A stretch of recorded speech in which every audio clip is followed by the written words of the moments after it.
ಏ ಮಚ್ಚ, ನಿನಗೊಂದು ಚಾಲೆಂಜ್ ರೆಡಿನಾ? ಚಾಲೆಂಜ್ ಏನ್ ಹೇಳ ಮಚ್ಚ, ನಾನ್ ರೆಡಿ. ಮಚ್ಚ, ಈ ಹಗ್ಗ ತಗೊಂಡು ನಿನಗೆ ಗೇಟ್ ಕಟ್ಟಾಕ್ತೀನಿ, ಸ್ವಲ್ಪ ತಂಗೆ ಇರ್ತೀಯಾ? ಓ ಅಷ್ಟೇನಾ? ಗೆದ್ರೆ ನನಗೆ ಹೆಂಗ್ ಕೊಡ್ತಿ? ನೀನ್ ಏನ್ ಕೇಳ್ತೀಯ ನಾನು ಅದು ಕೊಡ್ತೀನಿ. ಓಕೆ, ಈ ಚಾಲೆಂಜ್ ಎಸೆಪ್. ಸರಿ, ಓಕೆ.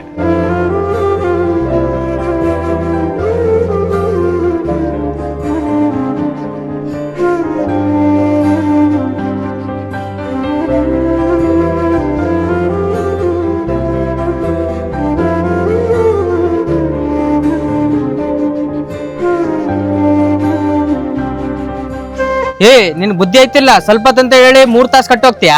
ಯಾಕೆ, ಏನಾಯ್ತು? ನಿನ್ ಕೈಲಿ 3 ತಾಸು ಇರಕ್ಕಾಗಲ್ವಾ? ಬಾ ಇರ್ಬಾ, ನಿನ್ ಗೊತ್ತಾಗ್ತತಿಲ್ಲಿ. ನಿನಗೆ 3 ತಾಸು ಇರಕ್ಕಾಗ್ಲಿಲ್ಲ ಪಾಪ, ಅದಕ್ಕ ಎಷ್ಟೊತ್ತು ಕಟ್ಟಾಕ್ತಿ? ಬರೀ ನಾವು ಮನುಷ್ಯರಾಗಿ ಒಂದೇನಾ? ಅವಕ್ಕ ಫೀಲಿಂಗ್ಸ್ ಇರಲ್ಲ. ನಿನಗೆ ಕೋಪ ಬಂದ್ರೆ ಹೇಳ್ಕೊಂತೀವಿ, ಅದಕ್ಕೆ ಮಾತು ಬರಲ್ಲ. ಕೋಪ ಬಂದ್ರೆ ಯಾರ ಹತ್ರ ಹೇಳ್ಕೋಬೇಕು? ಅದನ್ನ ನಾವು ಸಾಕ್ತಿವಿ, ನಾವು ಅರ್ಥ ಮಾಡ್ಕೊಳ್ಳಿದ್ರೆ ಬೇರೆ ಅರ್ಥ ಮಾಡ್ಕೊಳಕ್ಕಾಗತ್ತಾ? ಮನೆಯಲ್ಲೇ ಪ್ರಾಣಿ ಸಾಕ್ತಿ ಅಂದ್ರೆ ನೀನು ಮನೆಯಲ್ಲೇ ಒಬ್ರು ಅನ್ಕೊಂಡು ಪ್ರಾಣಿ ಸಾಕು. ನಿನಗೊಂದು ಮಾತು ಹೇಳ್ತೀನಿ, ಅರ್ಥ ಮಾಡ್ಕೋ. ಸುಮ್ಮನೆ ಪ್ರಾಣಿಗಳು ತಗೊಂಡು ಅದಕ್ಕೆ ಬೇಜಾರು ಮಾಡ್ಸಕ್ ಹೋಗ್ಬೇಡ. ಈ ವಿಡಿಯೋ ಇಷ್ಟ ಆದ್ರೆ ಶೇರ್ ಮಾಡಿ, ಆಗೋ ನನ್ನ ಅಕೌಂಟ್ನ ಫಾಲೋ ಮಾಡ್ಕೊಳ್ಳಿ. ಈ ವಿಡಿಯೋ ಇಷ್ಟ ಆಗಿದ್ರೆ ಸಬ್ಸ್ಕ್ರೈಬ್ ಮಾಡ್ಕೊಳ್ಳಿ. Thank you.